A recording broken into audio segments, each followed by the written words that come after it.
Welcome to the Stampscapes test lab. We have I think an interesting kind of scenario here in terms of a card makeup structure. Two pieces of the red holographic cardstock. All right. Now what I've done is I've formatted it into a card base. This is roughly 4 by 6 inches, so two pieces of 4 by 6 red holographic like that. This is a paper that's difficult to stamp on. Okay, certain types of images might stamp on here in with StazOn ink. Okay, but in terms of visibility, it would be really hard to see those images unless you do kind of a white blocking out like I've done in the past. But I wanted to do some easier types of techniques. So what I've done here is I've stamped out some of the boulders with lichen. Okay, and I've done it onto a piece. I've cut them out of a piece of glossy cardstock. Okay, and I've colored them and I've toned them in a little bit with some dye-based ink, black dye-based ink, and also some tones of from my alcohol pens. Just going in here and adding in some richness into the imagery because we're stamping it on over the top of something really, really dynamic with the holographic. Okay, not only is it a holographic cardstock, but it's a red one, so it's deep richness. There's a deep richness to it.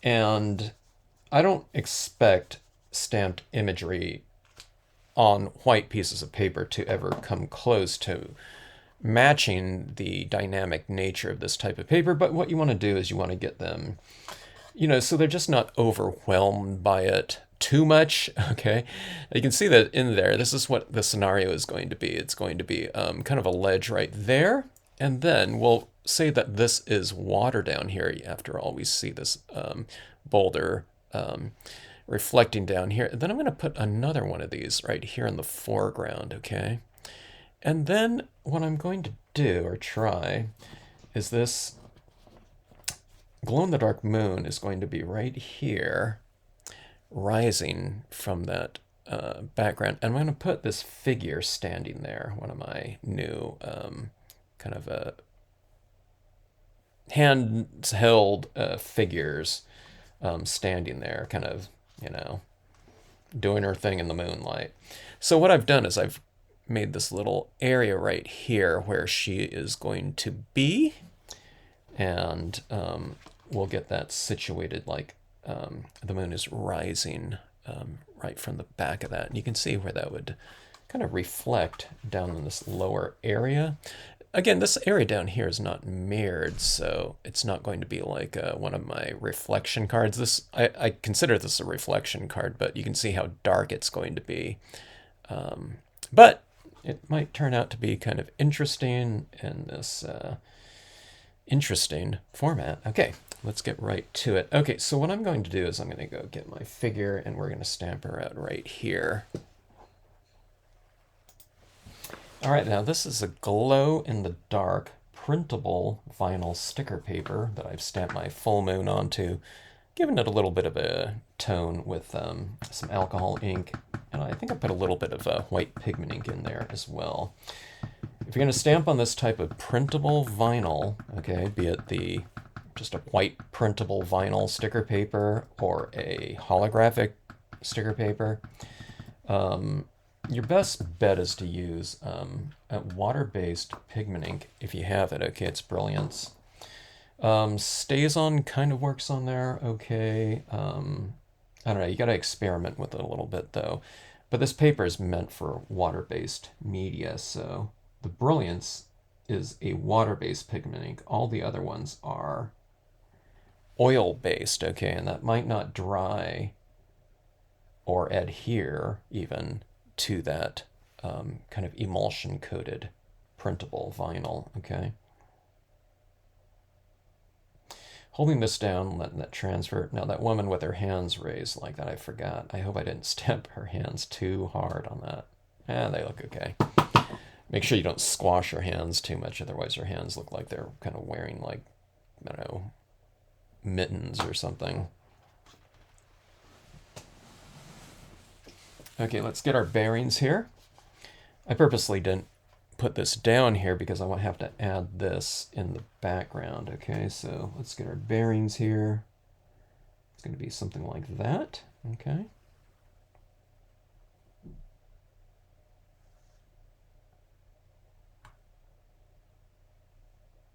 Trying to decide where I want her to go. Maybe something like this. Okay, so that being said, let's do this right here. I'm trying to figure out the sequencing here of how I should apply these. Let's take this. This is pretty aggressive sticker paper, so I'm going to have to be careful about this, about not touching it down in an area that I don't want it to be.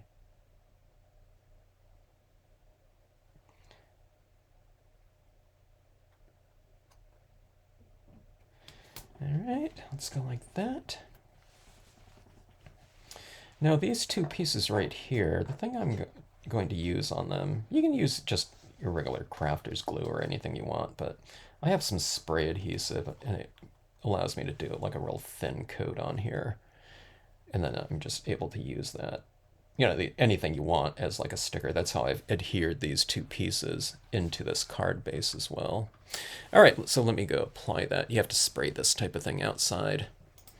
Okay, these two pieces have a little bit of a thin coating of spray adhesive on them. So let's get these two pieces, they're real tacky, adhered. I want to get this one right in the fold here.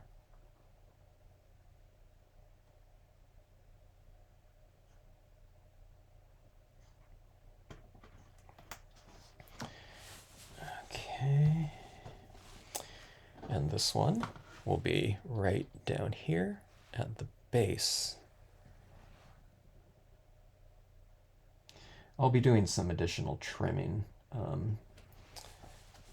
After you get all the components laid down, you know, there's, I don't know if you can see that, but there's a little bit of a black paper showing there, and like the left and right, this doesn't quite extend out over here. So what you do is you just take this and see this, you have that little paper sticking over, so you just trim off the edges like this and right here, and you'll have a nice flush card scenario there. But so it's like this is like a, I don't know, it's like a real mystical looking kind of a scenario like that. And of course this is glow in the dark as well, which is really fun.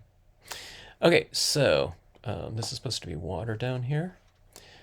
And I think what I'm going to do, what I usually do, I take my Tiny Rocks small stamp.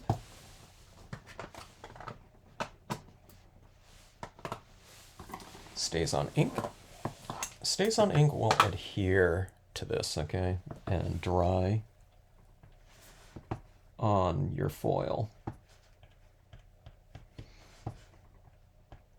I'll get a little bit of texture even in my rocks, a little bit more texture.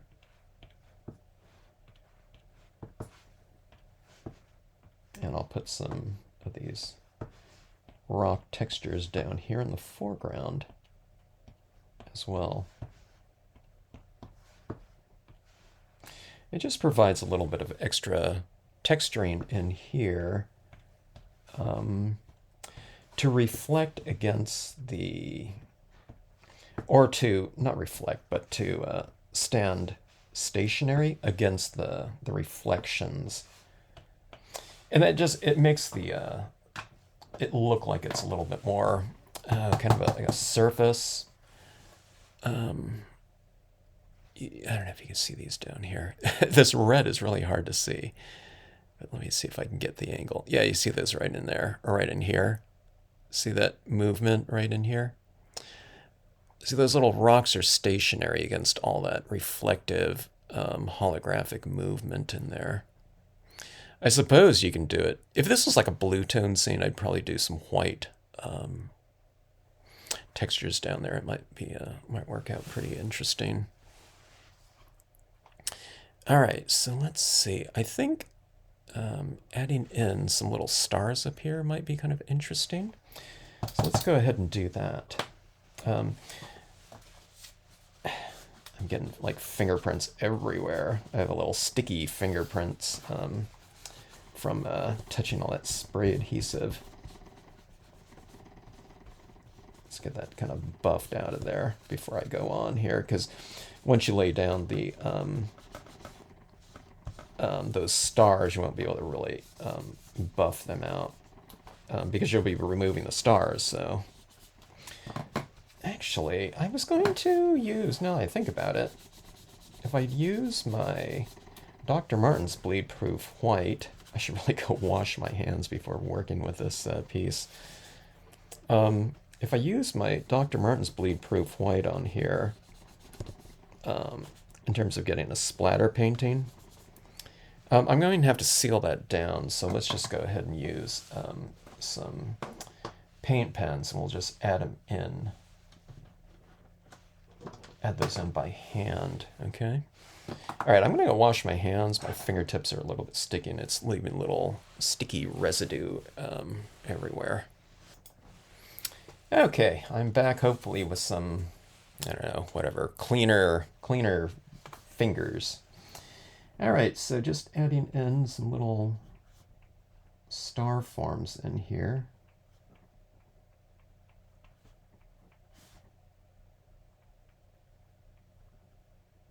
I really won't see too many stars if there's like a full moon like this, but you know, we're doing stamping here. We're not trying to be photorealistic. After all, we're using holographic metallic cardstocks and things like that.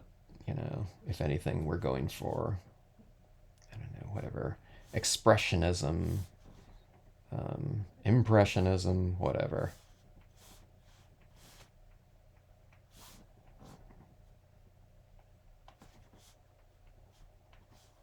So I'm kind of adding it at a little bit of an angle like that. And I think that makes it kind of a more kind of whimsical, fun star trail type of thing. Make some of your stars a little bit larger maybe. And since this is a red background, I'll use a color that's related to red, which is pink. You know, pink would be kind of the pastel version of red maybe.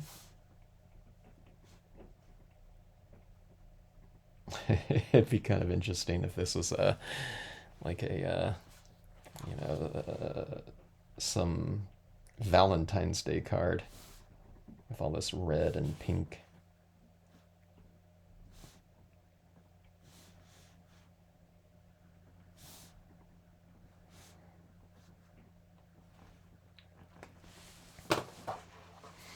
All right, we have something like that. I think that looks reasonably dynamic. All right, now I'm going to put down here, I mean, it looks pretty interesting like that, but I'm going to put some of my lanterns down here, and hopefully that adds in some sort of a interesting element to this bottom portion, and we'll see what that looks like.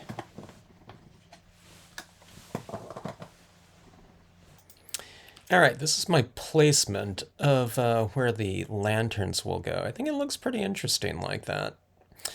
All right, now, so what I'm going to do is I'm going to place some impressions down where these lanterns are going to go.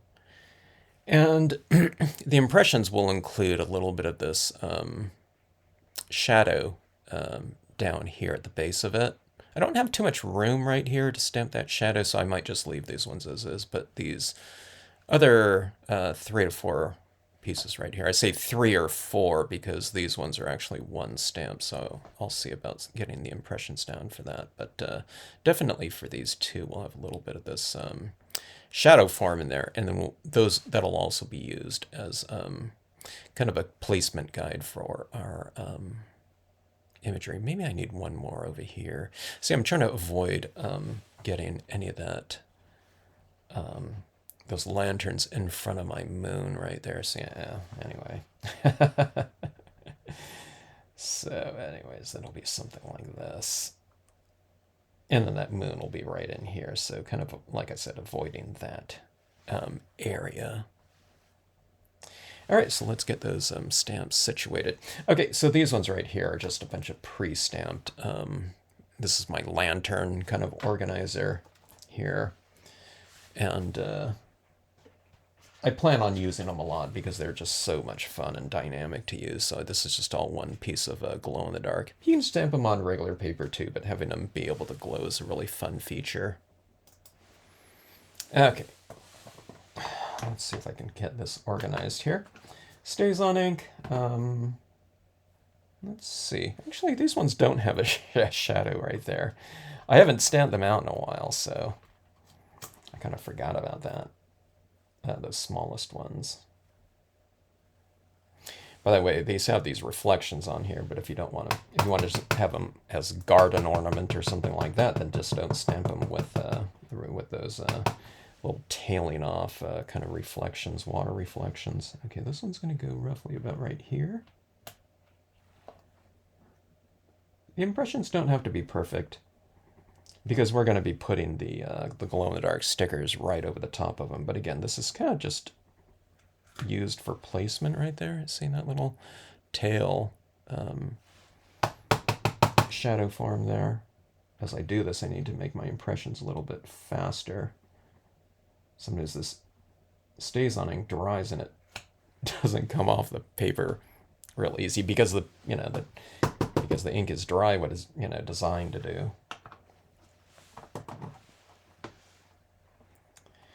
Okay, let me see. Let me get my bearings here.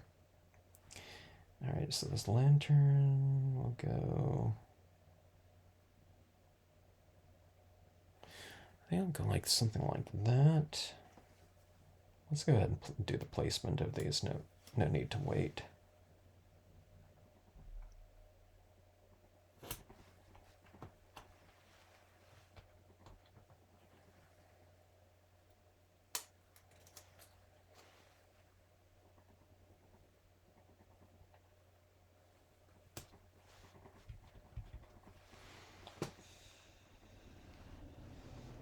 Blowing, just making sure that it stays on ink, is dry. And see, this part right here, you don't need to cut out the reflections because you can just stamp them out here and just place them right over the top of it like this.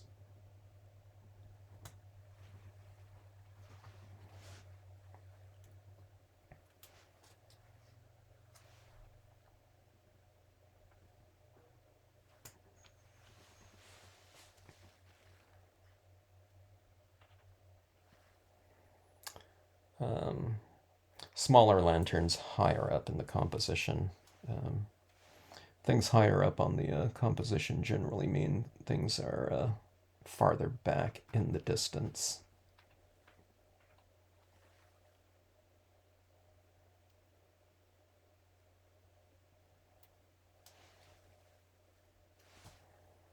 And we'll go, let's go about right here. All right, so this is what we have right now. You can see that moon right down here. Went over the moon a little bit with this lantern right here, but that just gives it a little bit of extra dimension. But look at that. It looks like it's glowing just as is, and we don't even have the lights out. I'm wondering about a little quote stamp or word stamp right up here, and I think that might be interesting. If I have an appropriate word stamp, we'll add that in. But I'm thinking, maybe moonlight or something like that might be kind of interesting. I have this word stamp on one of the scenic sentiment sheets that says moonlight, and it might be a pretty good one for this scenario. All right, now I could stamp this on a separate piece of paper, maybe even one that's glowing, but I think it's just the best approach for this one is going to be stamping it in white pigment ink. Now, if I had a white StazOn pad, it might work, but my StazOn pad is like super dry, so I'm going to go with the Brilliance, which means I'm going to have to spray seal at least the word stamp once it's dry. One good thing about using the Brilliance ink, if I screw up on this impression right here, let's see, I'm using my wrong white pad. I'm using the Brilliance, but not the one with the C. This is the one that I use to apply like mist and things like that with a cotton ball or a cotton swab, which means it has little fuzzies in that one. But this one's the one that I use just for my impressions, stamp impressions. So the Brilliance ink, it's a water-based ink, and it will dry on here, but it won't adhere permanently, so you have to spray seal it. Okay. Not on everything, but just on like non-porous surfaces like foils and metallics. Okay, let's see if I can get this in here. Forgive my head. I might have skewed it a little bit. I don't know. I think I moved it a little bit, but let's see. Okay, so I press and I hold, not super hard because I don't want to get, I don't want to squish the ink on the surface. Remember, it's not absorbing any of the ink at all. It's staying right on the surface. So if you press too hard, it's going to squish the ink out from under the stamp. See, I'm holding because I want the ink to start setting up a little bit and drying. It's not really drying, but just starts to set up. And then you get a pretty good impression like that. I got a pretty good amount of ink transfer. It doesn't have to be perfect either. Now, what might be ideal is if I let this air dry a little bit before or you can heat set it too, but the thing about heat setting foils, it can kind of start to bow on you, just like thick cardstocks as well. And if you apply too much heat to metallics, it could change the color of it as well. So we want to be a little bit careful about that. So I might just let that air dry for a bit. Okay, while it is air drying, or just drying, what I wanted to do is I want to add in a little bit more detailing into my rock forms here.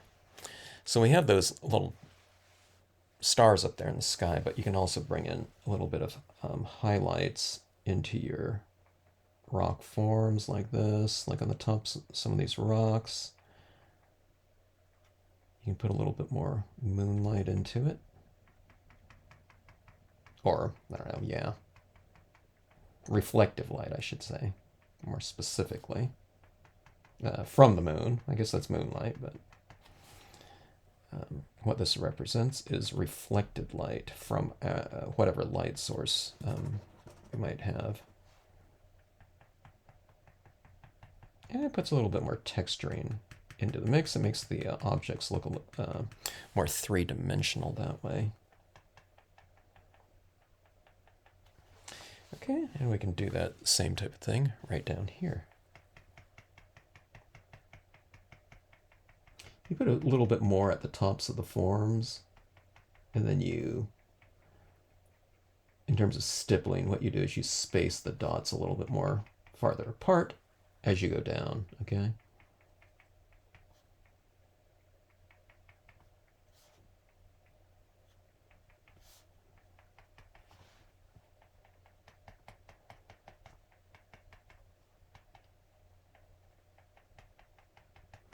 I might do something here too. I don't know how this is going to work, but with this lighting here and the lanterns, I'm going to see if I can put a little bit of a light down here underneath the lanterns too in the water. I've never done that before, but not with a paint pen. I think I've done it with some pigment ink, not on foil, but on a different surface. So there's a little bit of green, little dots down there. I know it's like hard to see, but and I'll put a little bit of white down there as well.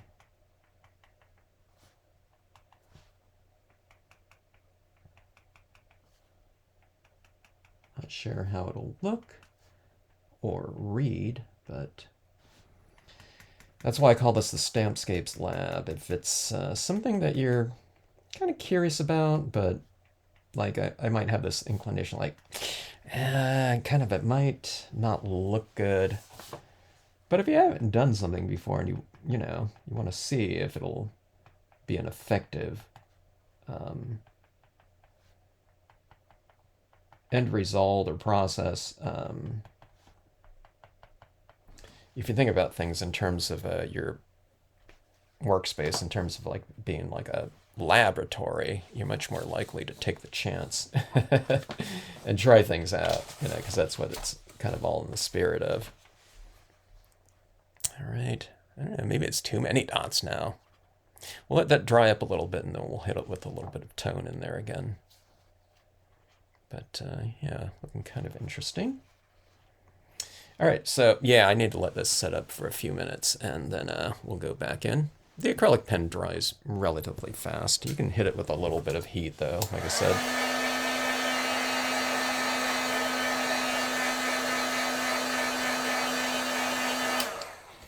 But we'll let that set for about, well, I don't know, I'll give it about 5 minutes or so, and then we'll come back to it. I think those little sparkles down there in the water are okay. Okay, that has set up a little bit. And let's go back in and add a little bit of tone. I added in a little bit too much texturing in here, I think. And I'm giving it this little bit of a greenish glow because of the, you know, the color of the glow-in-the-dark moon. In addition to the green lanterns down below. I made them in green because I have them, I can do them in red too, but I thought, let's make it a little bit more of a contrast against the red, you know, do a different color. Because, you know, we can go in, like I said, these reddish tones, and that would kind of harmonize with it. But I thought going a little bit counter might be a little bit better. All right, so see that like that? There's our moon and everything like that. Let's take a look and let's see what this looks like with the lights out or lights on and off. All right, this is with one of my studio lights out. Now we'll turn off the other ones. All right, that's with all of my lights out. It is really dark in here, okay? But that's what it kind of looks like that. But look at those lanterns like that glowing. It's pretty interesting. All right, let's flip them back on, or at least flip a couple of them back on.